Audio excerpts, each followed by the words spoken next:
తెరాస 15వ ఆవిర్భావ దినోత్సవం ఖమ్మం నగరంలో ఘనంగా జరుగుతోంది. చెరుకూరి మామిడి తోటలో జరుగుతున్న కార్యక్రమంలో మంత్రి కేటీఆర్ తీర్మానం ప్రవేశపెడుతున్నారు. ప్రత్యక్ష ప్రసారం ద్వారా చూద్దాం.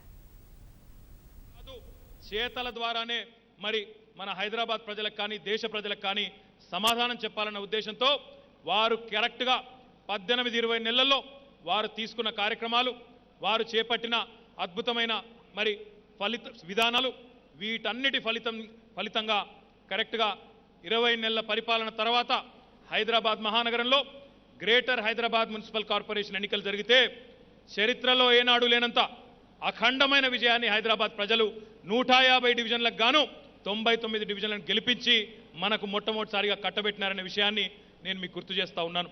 ఈ మాట ఎందుకు చెప్తా ఉన్నా అంటే మాటల కంటే కూడా చేతల ముఖ్యమంత్రిగా గౌరవనీయులు కేసీఆర్ గారి సారథ్యంలో మనం హైదరాబాద్ ప్రజల మనసును, అదే రకంగా హైదరాబాద్లో నివాసం ఉంటున్న అన్ని వర్గాలు, అన్ని కులాలు, అన్ని మతాల ప్రజల మనసును గెలుచుకున్నాం కాబట్టే ఇంతటి అపూర్వమైన విజయం మనకు సిద్ధించింది. మరి ఈరోజు ఇంతటి అఖండమైన విజయాన్ని హైదరాబాద్ నగర ప్రజలు మనకు కట్టబెట్టిన తర్వాత ఏ మాట అయితే హైదరాబాద్ ఎన్నికల్లో తెలంగాణ రాష్ట్ర సమితి పక్షాన మనం ఇవ్వడం జరిగిందో, ఒక విశ్వనగరంగా హైదరాబాద్ను రూపాంతరం చెందాలనే గౌరవ ముఖ్యమంత్రి గారి విజన్ ఏదైతే ఉన్నదో దాన్ని సాకారం చేయాల్సిన బాధ్యత మన పార్టీ మీద, మన ప్రభుత్వం మీద మరి ఉన్న విషయాన్ని కూడా నేను మీకు గుర్తు చేస్తా ఉన్నాను. మరి ఈ సందర్భంగా ఒక్కసారి హైదరాబాద్ పరిస్థితులను కనుక గమనించినట్టయితే ఈరోజు భారతదేశంలో 5వ అతిపెద్ద నగరంగా, భౌగోళికంగా, జనాభా విస్తృతి పరంగా హైదరాబాద్ ఉన్నది. మరి ఇట్లాంటి మహానగరంలో చాలామంది చాలా చెప్పుకున్నప్పటికీ హైదరాబాద్ పురోగమనానికి మేమే కారణం అని ఎన్ని రకాలుగా చెప్పుకున్నప్పటికీ వాస్తవ పరిస్థితి గమనించినట్టయితే 1910వ ప్రాంతంలో హైదరాబాద్ భారతదేశంలోనే 4వ అతిపెద్ద నగరంగా ఉండేది. కానీ ఈరోజు 5వ అతిపెద్ద నగరంగా ఉన్నది. మరి ఇట్లాంటి హైదరాబాద్ మహానగరంలో ఉండాల్సిన హంగులు ఉన్నాయా అంటే, నిజంగా ఒక విశ్వనగరంగా ఉండాల్సిన హంగులు ఉన్నాయా అంటే లేవని చెప్పక తప్పదు. ఈ చేదు వాస్తవాన్ని మనం అంగీకరించక తప్పదు. అందుకే గౌరవ ముఖ్యమంత్రి గారు వారి ఆలోచన విధానం ప్రకారం హైదరాబాద్లో ప్రణాళికబద్ధమైన అభివృద్ధిని సాధించాలని సంకల్పం పెట్టుకున్నాం. హైదరాబాద్ పాలనలో పురపాలన అనే పదానికే నిర్వచనం ఒకవేళ మనం చూసినట్టయితే, గమనించినట్టయితే పురపాలన అంటేనే పౌరుల భాగస్వామ్యంతో కూడిన పాలన. కానీ ఏనాడు హైదరాబాద్ నేలిన ఏలికలు కానీ, రాష్ట్రాన్ని పరిపాలించిన పాలకులు కానీ ఏనాడు కూడా గతంలో ప్రజలను భాగస్వామ్యం చేసిన పాపాన పోలేదు.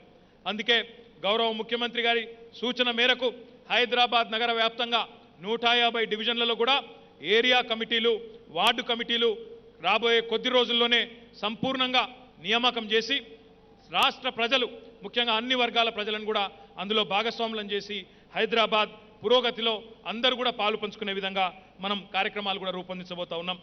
భారతదేశంలో స్వచ్ఛ భారత్ అనేది కేవలం నినాదానికి పరిమితమైతే స్వచ్ఛ హైదరాబాద్ కార్యక్రమంతో గౌరవ ముఖ్యమంత్రి గారు ఏ రకంగా ఈ కార్యక్రమాన్ని ప్రణాళికబద్ధంగా ముందుకు తీసుకెళ్లొచ్చో చాలా స్పష్టంగా భారతదేశం మొత్తానికే ఆదర్శంగా చేసి చూపెట్టిన విషయాన్ని కూడా నేను మీకు ఈ సందర్భంగా గుర్తు చేస్తా ఉన్నాను.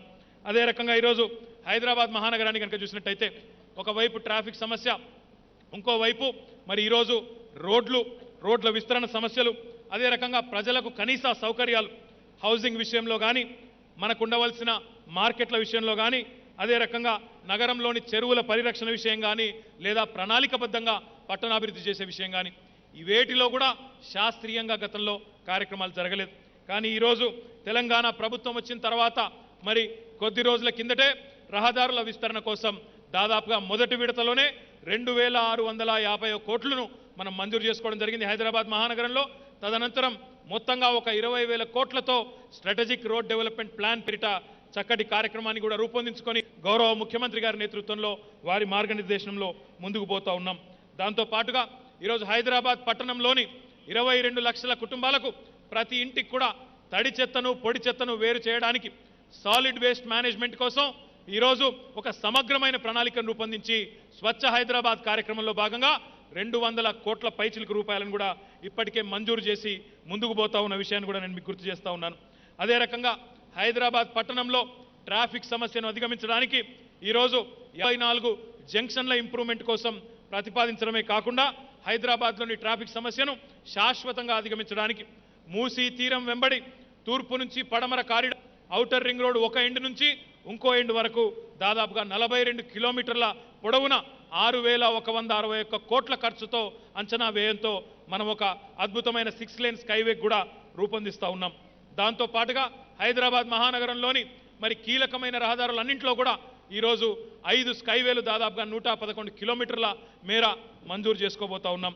ఇవి మాత్రమే కాకుండా హైదరాబాద్ మహానగరంలోని 8,000 కిలోమీటర్ల రహదారులు ఏవైతే ఉన్నాయో వాటన్నింటినీ కూడా చక్కగా గుంతలు లేని రోడ్లుగా అభివృద్ధి కూడా చేసుకోబోతా ఉన్నాం. పట్టణాభివృద్ధిలో అతి కీలకం మరి సామాన్య పౌరులు ఏ పరిస్థితుల్లో కూడా అవినీతి బారిన పడకుండా, ఒక్క రూపాయి కూడా లంచం ఇవ్వకుండా ఖచ్చితంగా వారు ఆన్లైన్లోనే పర్మిషన్ అప్లై చేసుకున్నట్టయితే ఏ అధికారిని కలిసే అవసరం లేకుండా, ఒక్క రూపాయి కూడా లంచం ఇవ్వకుండా పట్టణంలోని భవనాల అనుమతులు ఇవ్వాలనే గౌరవ ముఖ్యమంత్రి గారి ఆలోచన మేరకు తొందరలోనే రాష్ట్రంలోని 73 మున్సిపాలిటీల్లో హైదరాబాద్తో సహా ఒక్క రూపాయి లంచం ఇవ్వకుండా భవన నిర్మాణ అనుమతులు కూడా ఇవ్వబోతా ఉన్నామని చెప్పి కూడా మీకు తెలియజేసుకుంటా ఉన్నాం. దాంతో పాటుగా హైదరాబాద్ మహానగరాన్ని మరి ఈరోజు ప్రపంచంలోని మేటి నగరాల్లో మార్చడానికి గౌరవ ముఖ్యమంత్రి గారి సూచన మేరకు అన్ని రకాల సివిక్ కమ్యూనిటీస్లో ఏర్పాటు చేయడంతో పాటుగా మరి హైదరాబాద్లో ఉపాధి అవకాశాల పెంచడం కోసం, హైదరాబాద్ పట్టణంలో విద్యా అవకాశాలు పెంచడం కోసం మరి గౌరవ ముఖ్యమంత్రి గారు, ప్రభుత్వం, పరిశ్రమల శాఖ మంత్రివర్యులు మరి మొన్నటిదాకా పనిచేసిన జూపల్లి కృష్ణారావు గారి నేతృత్వంలో, ముఖ్యమంత్రి గారి నేతృత్వంలో ఒక ప్రగతిశీల, పురోగమనశీల పారిశ్రామిక విధానాన్ని కూడా తీసుకొచ్చిన విషయం మీకు తెలిసిందే. దేశంలోనే కాదు ప్రపంచంలోనే ఒక అత్యుత్తమమైన పారిశ్రామిక విధానంగా ఈరోజు ఎక్కడా లేని విధంగా ప్రపంచంలోని ఎన్ని దేశాల్లో వెతికి చూసినా లేనంత గొప్ప పారిశ్రామిక విధానాన్ని, ఒక దార్శనికతతో కూడిన విధానాన్ని మన ప్రభుత్వం తీసుకొని రావడం జరిగింది. ఇందులో భాగంగా స్వీయ ధృవీకరణ యంత్రాంగం, ఒక పరిశ్రమ పెట్టాలనుకుంటే ఆఫీసుల చుట్టూ తిరిగే అవసరం లేకుండా, ఒక పెట్టుబడిదారుడు రావాలనుకుంటే ఎవరి చేయి తడిపే అవసరం లేకుండా, ఒక్క పైసా కూడా లంచం ఇచ్చే అవసరం లేకుండా ఆన్లైన్ అనుమతులు ఇవ్వడంతో పాటుగా స్వీయ ధృవీకరణ యంత్రాంగాన్ని కూడా మనం తీసుకొని రావడం జరిగింది. గౌరవ ముఖ్యమంత్రి గారి కార్యాలయంలోనే ఒక స్పెషల్ చేజింగ్ సెల్ కూడా ఏర్పాటు చేసి ఈరోజు ప్రపంచవ్యాప్తంగా ఉండే పెట్టుబడిదారులందరినీ కూడా మన ప్రగతిశీల, మన పెట్టుబడిదారి విధానం, మన ఇన్వెస్ట్మెంట్ పాలసీ ఉందో, ఇండస్ట్రియల్ పాలసీ ఉందో అందరినీ కూడా ఆకర్షిస్తూ ఉన్న విషయం కూడా నేను మీకు గుర్తు చేస్తూ ఉన్నా. కానీ ఈ పారిశ్రామిక విధానం ఏదో సంపన్నుల కోసం మాత్రమే అన్నట్టు కాకుండా ఈరోజు తెలంగాణలోని అన్ని వర్గాల ప్రజలకు ప్రయోజనం చేకూరే విధంగా టీఎస్ ప్రైడ్ ద్వారా దళిత పారిశ్రామికవేత్తలు, గిరిజన పారిశ్రామికవేత్తలు, మహిళా పారిశ్రామికవేత్తలు, అంగవైకల్యం కలిగిన వారు కూడా పారిశ్రామికవేత్తలుగా ఎదగడానికి కూడా మన పారిశ్రామిక విధానం ఇతోధికంగా సహాయపడుతుందని చెప్పి కూడా మీకు నేను తెలియజేస్తా ఉన్నాను. దాంతో పాటుగా దాదాపుగా కేవలం ఈ పారిశ్రామిక విధానాన్ని ఆవిష్కరించి కేవలం కొద్ది నెలల సమయంలోనే ఇప్పటికే 1700 యూనిట్లకు మనం టీఎస్ ఐపాస్ ద్వారా అనుమతులు ఇచ్చుకున్నాం. 1,20,000 మందికి ఇప్పటికే ప్రత్యక్ష ఉపాధి అవకాశాలు, పరోక్షంగా దానికి కనీసంగా 3 రెట్ల ఉపాధి అవకాశాలు కూడా మనం కల్పించుకోవడం జరిగింది. అదే రకంగా పారిశ్రామిక పురోగతి అనేది కేవలం హైదరాబాద్కో, రంగారెడ్డి జిల్లాకు మాత్రమే పరిమితం కాకుండా అన్ని జిల్లాలకు కూడా సమగ్రంగా విస్తరించాలనే గౌరవ ముఖ్యమంత్రి గారి విజన్ ప్రకారం మన ఖమ్మం జిల్లాలో ఎక్కడైతే మనం మొట్టమొదటిసారిగా ప్లీనరీ జరుపుకుంటా ఉన్నామో ఇక్కడ ఒక మెగా ఫుడ్ పార్క్ కూడా మనం తొందరలోనే ప్రతిపాదన పంపబోతా ఉన్నాం.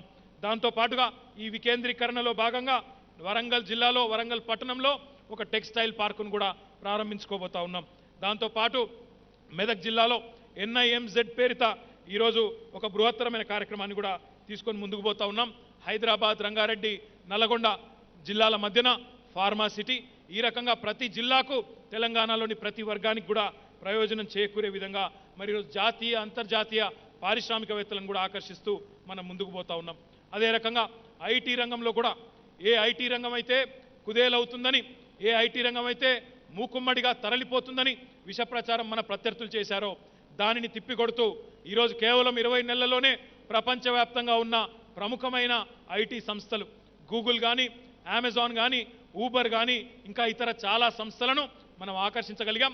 దాంతో పాటుగా ఈరోజు ఐటీ ఎగుమతుల విషయంలో భారతదేశంలోనే 68,000 కోట్ల ఎగుమతులతో శరవేగంగా అభివృద్ధి చెందుతున్న రాష్ట్రంగా తెలంగాణ ఈరోజు అగ్రభాగాన ఉందని చెప్పి కూడా నేను సగర్వంగా మీతో పంచుకుంటూ, సంతోషాన్ని పంచుకుంటూ మరి ఈ ప్రగతిశీల, పురోగమనశీల ఐటీ పారిశ్రామిక విధానాన్ని పట్టణాభివృద్ధిలో కేవలం హైదరాబాద్ మాత్రమే కాదు, ఈరోజు 5 కార్పొరేషన్లు అదేవిధంగా మిగతా 73 నగర పాలికలు, నగర పంచాయతీలు, మున్సిపాలిటీలు వీటన్నింటి పట్ల కూడా గౌరవ ముఖ్యమంత్రి గారు సమదృష్టితో మొట్టమొదటిసారిగా బడ్జెట్లోనే నేరుగా 5 కార్పొరేషన్లకు కూడా నేరుగా 100 కోట్ల చొప్పున 4 కార్పొరేషన్లకు, వరంగల్ కార్పొరేషన్కు ప్రత్యేకంగా 300 కోట్ల చొప్పున కేటాయించి ఈరోజు మిగతా మున్సిపాలిటీలన్నిటికి కూడా మరి 500 కోట్లను బడ్జెట్లోనే నేరుగా పెట్టి పట్టణాభివృద్ధికి పెద్దపీట వేసి రాబోయే రోజుల్లో పెరుగుతున్న పట్టణీకరణకు అనుగుణంగా, పెరుగుతున్న పనుల విస్తృతికి అనుగుణంగా చర్యలు ఏవైతే ప్రభుత్వం తీసుకుంటా ఉన్నదో ఈ చర్యలను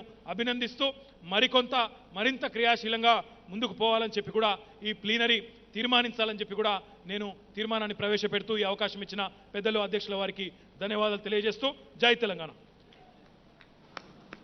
హైదరాబాద్ నగర మేయర్ యువ నాయకులు బొంతు రామ్మోహన్ గారు ఈ తీర్మానాన్ని బలపరుస్తారు.